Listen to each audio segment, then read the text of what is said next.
Hello అందరికీ, జొన్న దోశలు బియ్యం లేకుండా ఈ విధంగా క్రిస్పీగా హెల్దీగా తయారు చేసుకుందాం.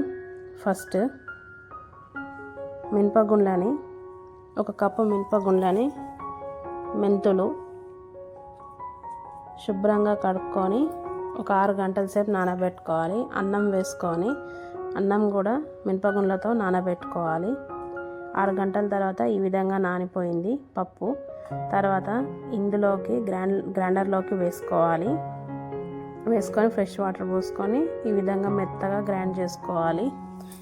తర్వాత ఇందులో 2 కప్పుల జొన్న పిండిని వేసుకొని గ్రైండ్ చేసుకోవాలి.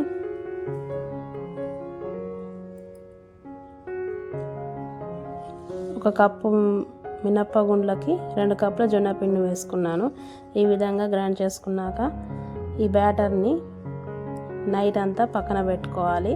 తెల్లారేసరికి పులుస్తుంది.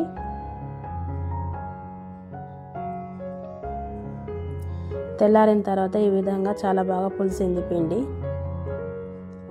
ఒకసారి కలుపుకోవాలి పిండిని. కలుపుకున్నాక పెనం వేడయ్యాక ఇలా నీళ్ళు చల్లుకొని ఒక క్లాత్తో తుడుచుకొని దోశ బ్యాటర్ని ఈ విధంగా వేసుకుంటూ తిప్పుకోవాలి. ఈ విధంగా దోశలు కాలాక తిప్పుకోవాలి దోశల్ని.